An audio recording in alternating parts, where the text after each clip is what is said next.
Welcome back to the channel, guys. We've got a lot to get on with, and we've only got 2 weeks to now get it done and get this to the Isle of Man. So what we're going to be doing today is getting the primary drive back on, getting the clutch back on, getting the chain on, getting the oil pipes in, getting the oil tank on, and praying that that isn't going to leak after we've adapted it and welded it. Yeah, just cracking on and working through all the bits. So I'm Dino, this is Patch's Repair Shop, and this is my 1983 Tour Glide that we're restoring. Let's crack on, shall we? Tell you what, guys, it is a beautiful day in the UK.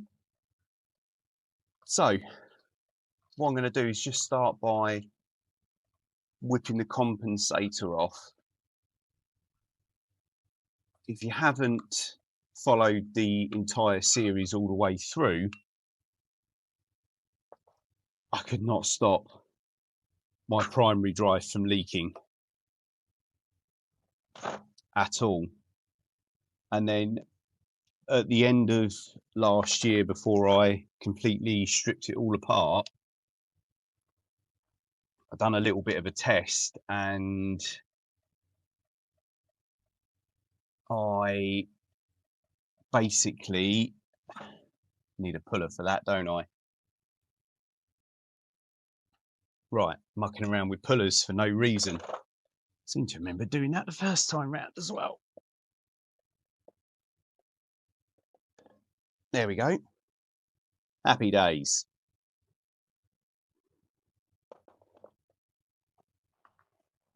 Right, the reason I just wanted to whip this back off, guys, let's see if you can see it, is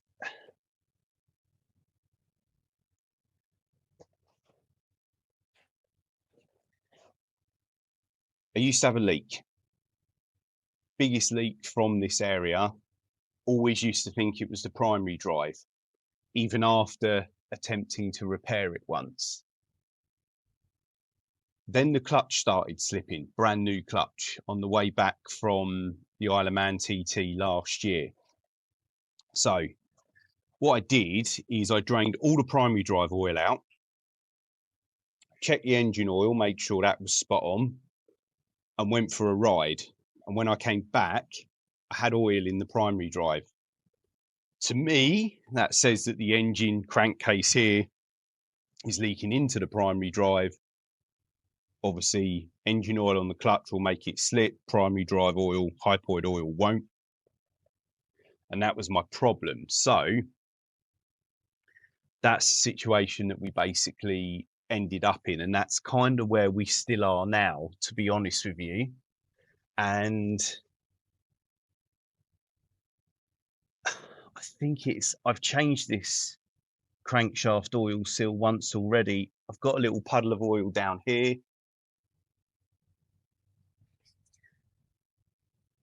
And I'm wondering if that is actually still leaking, causing me some issues. I'm going to whip this off because there is something else that somebody told me. So how the hell does this come out? I don't want to break anything. So let's get a Torx bit for this.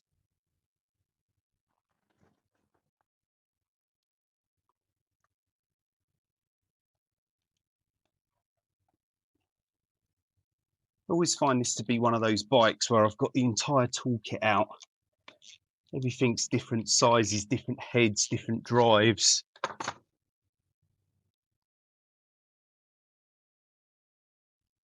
I didn't really want to be taking more things apart. I wanted to be putting things back together. I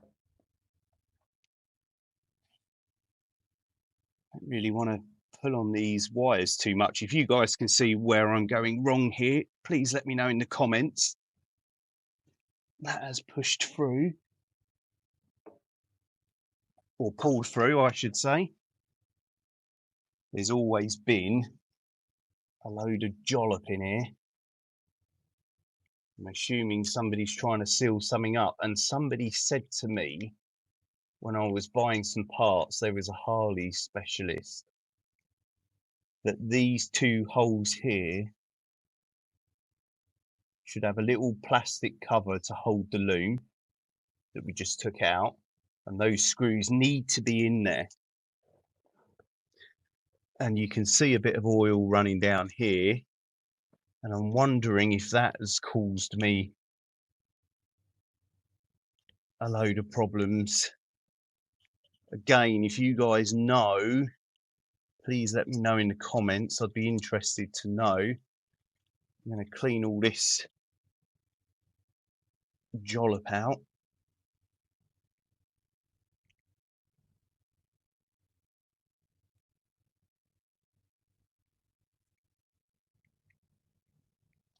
Right, you lovely people are in my way. I'm going to move you, clean that out, and then bring you back in. Right, I've given it a clean up, guys, and I'm just putting it back together. So I've threaded the loom back through the engine casing. That was not as easy as you might have thought. But what I did is, where's a pointy stick? These two little holes here, I don't know if you guys can see. The ones I showed you just a second ago, I've got a thin piece of wire and they're not blind holes. They go all the way through. So I'm wondering if they were just leaking oil straight out of there, which is exactly what somebody said to me would be happening if this piece and the two screws that came in the kit aren't fitted. So I've had a good clean up and we're going to try it. That's all we can do. Hopefully that fixes the problem. The screws in the kit are just a little self tapper, which again seemed a bit odd. I need to move you back. There we go. But we'll give it a go.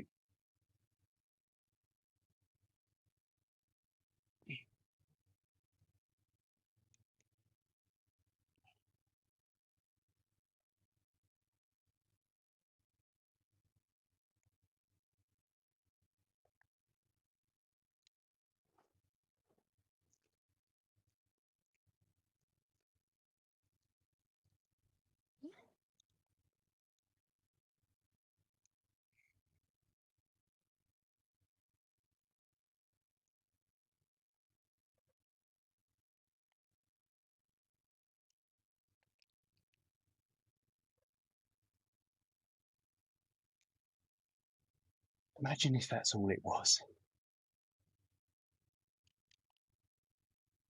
I'm on the fence. I'm not convinced. But it should be there like that. So we'll give it a go. That's all we can do.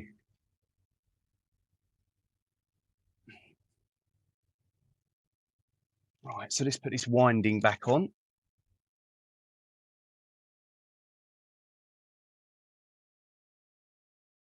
These don't need to be super duper tight, but we'll give them a little squidge up.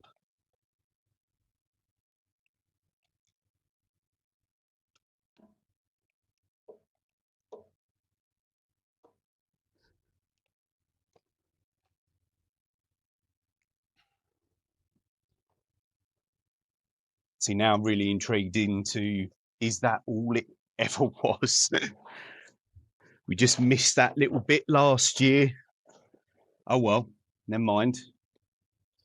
Right, let's get the front sprocket on and get it back together. Next up, front chain and sprocket. So these were all new last year, probably only done 1,000 miles.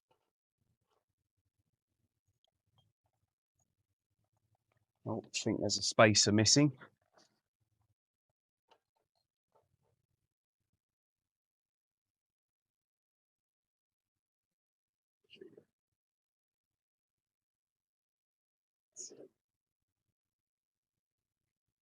One spacer in there, make sure I haven't turned the seal inside out. then the sprocket can go on like that. And then we've got this big old nut, which is left-hand thread, and it has a seal built into it.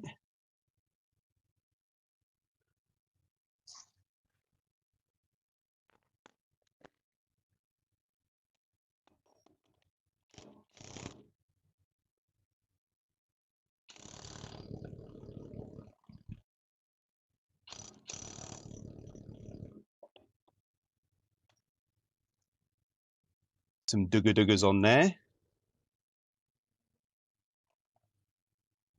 Then there's a bearing.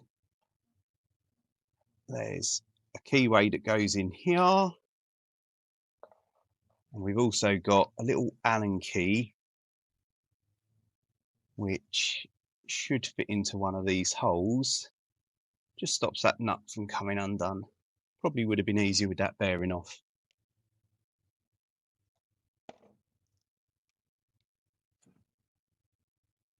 Let's try again.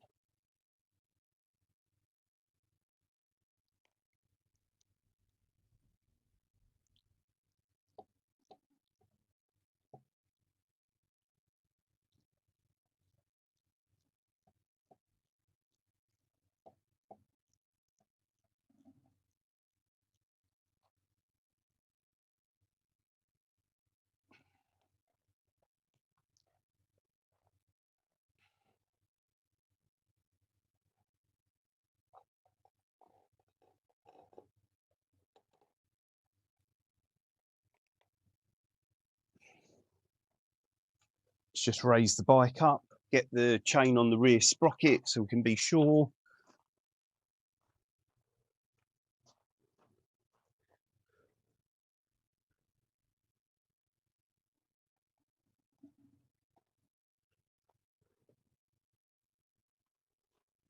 Right, that's one chain on, still needs adjusting up, but that's the chain on. Right, I think it might be the primary drive next. Let's get the primary drive, shall we?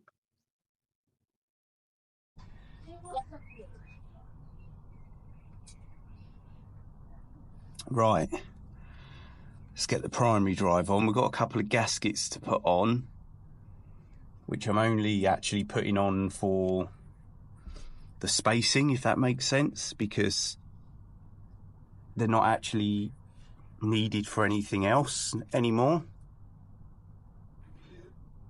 You notice you used to have an enclosed primary drive case. I'm not going to keep going on about that.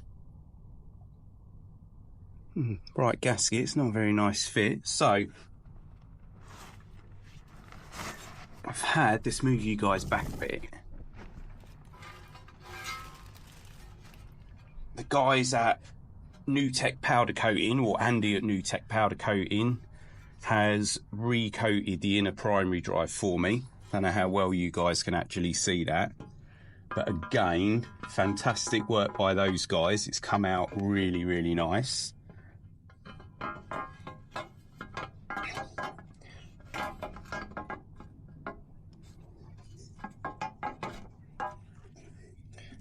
So we can get it on so far, and then we need to get a couple of bolts in to line this gasket up, which is always good fun.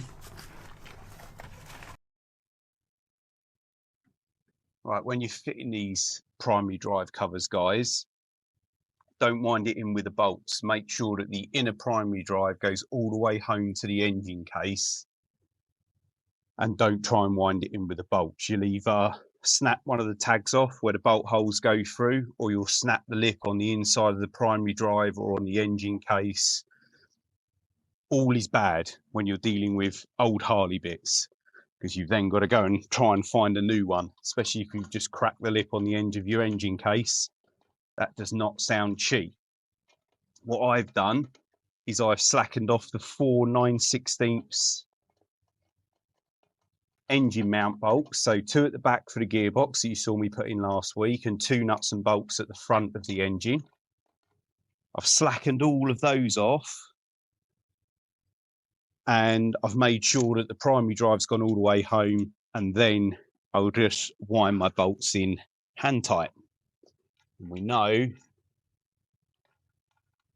that we're all good then, and we're not going to do any damage. So I've got a lever bar in here because I've had to adjust it a little bit to get it to all line up.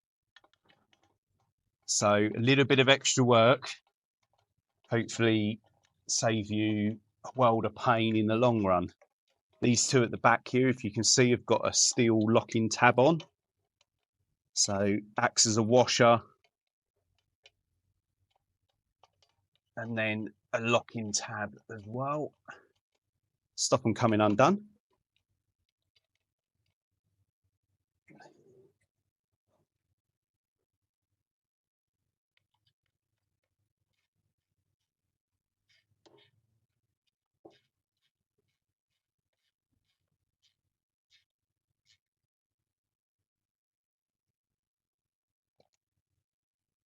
So while I've got the tension on it and it's all in the right place, I'm not going to be able to do it with that.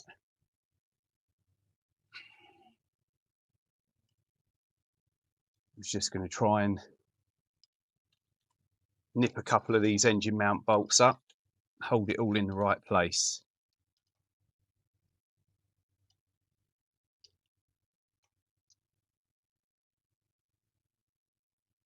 One of those jobs I need 3 hands or 4.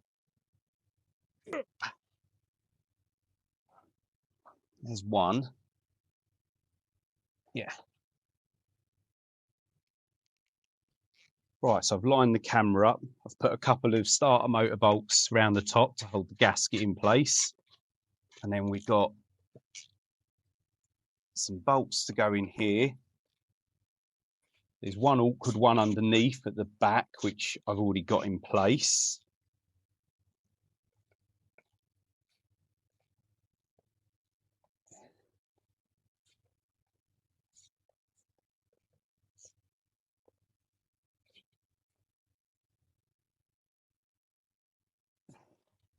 One. Don't judge me for not using a torque wrench.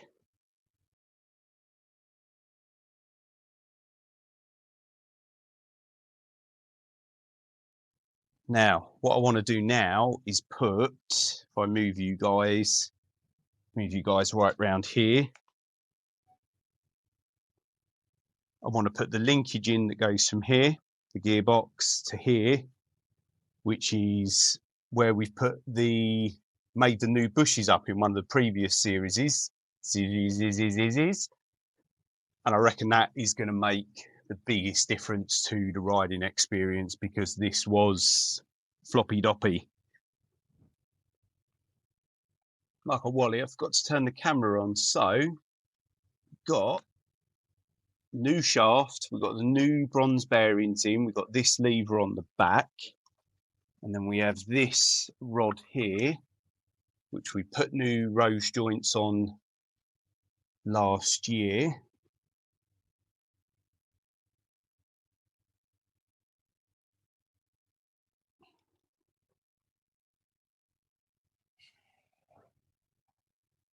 Nice stainless steel nut and bolt for here, which we'll have to trim down.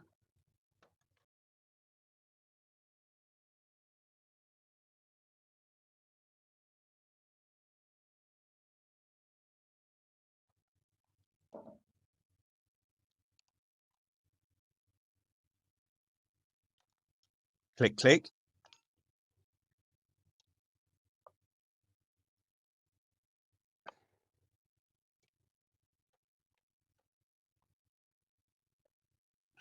There is a reason I wanted to get that on first, guys, and that is because there was a difference in a couple of these gearbox levers at the back. Do you remember when I was putting the gearboxes together? And I did use the original one. I swapped them over off the original gearbox.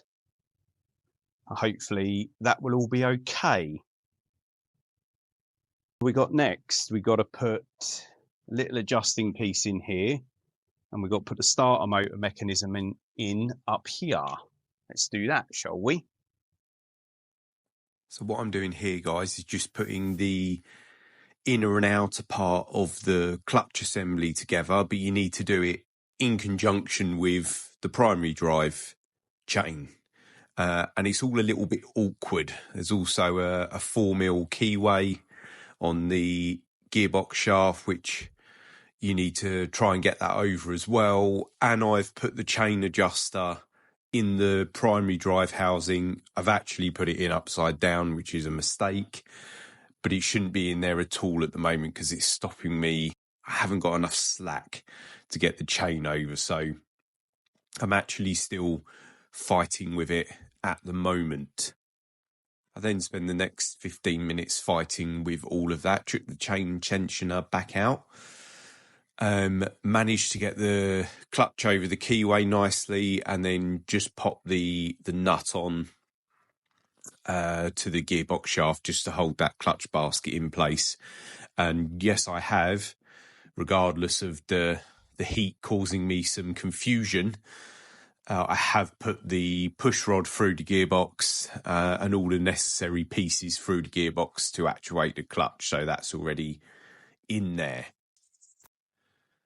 I then go about reinstalling the nylon and the adjustable piece of the primary drive tensioner, this time installing it the right way up, which always helps with the operation of things.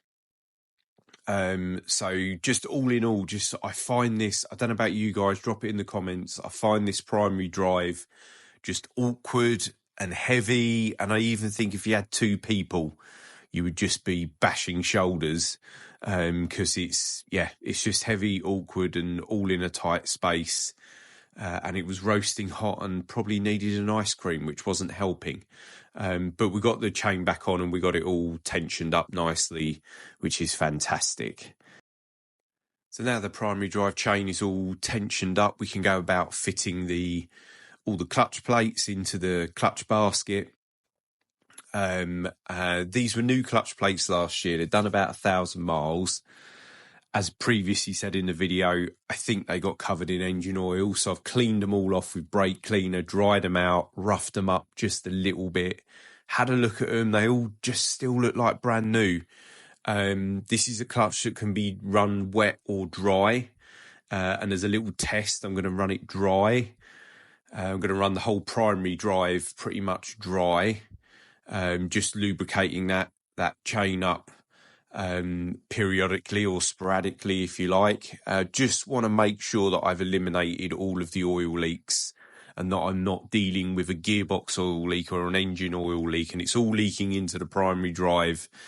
Just want to make sure I've got right to the bottom of this problem before I go any further. And if we have to have new clutch plates in the end, we have to have new clutch plates in the end. But I think these are going to be absolutely fine for now. Like I said, they are brand new, and you can see me fiddling and fart-arsing around trying to get them all back into place. Then I'm just going to go ahead and get a few dugger-duggers on that clutch basket bolt, which is or nut I should say, which is left-hand thread, and I think it's 30mm. And obviously I rattle out all the clutch plates at the same time, of course I did.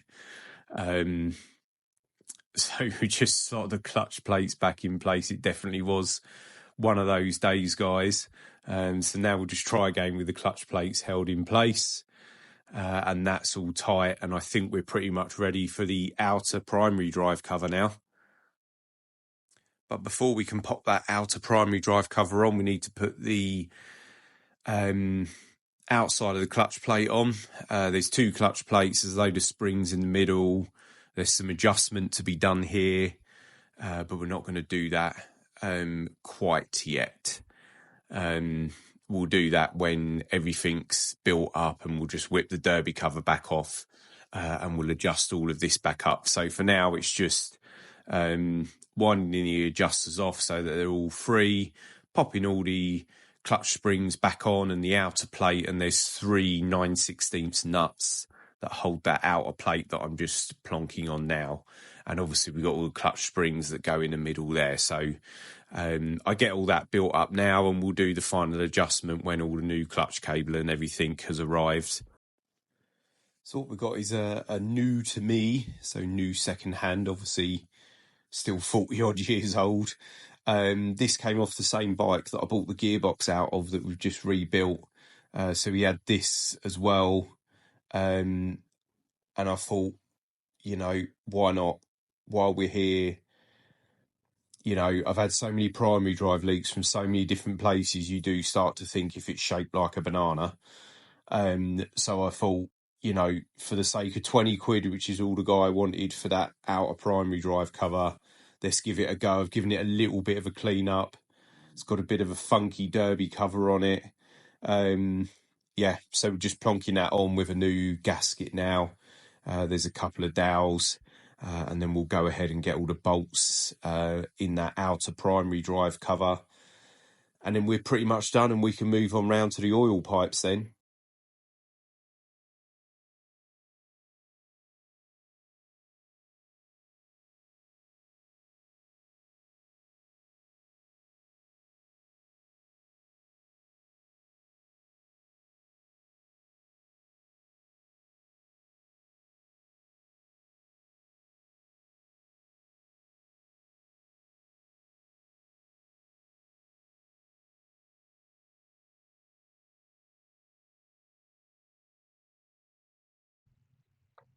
So next on the to-do list, guys, is sorting out these braided oil line fittings, which, not going to lie, I'm largely starting to regret now. Never mind.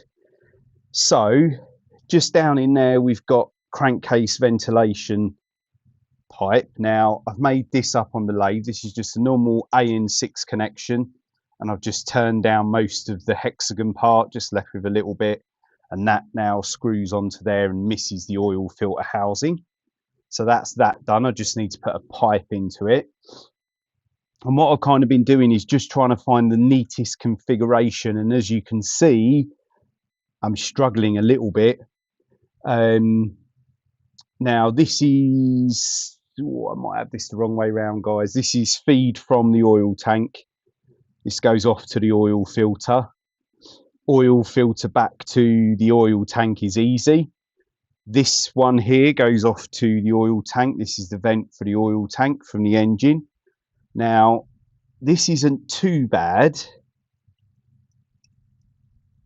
I haven't made loads of pipes up yet because I'm just trying to get a feel for what I want.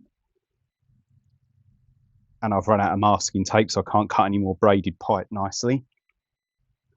So if I wind that one onto there,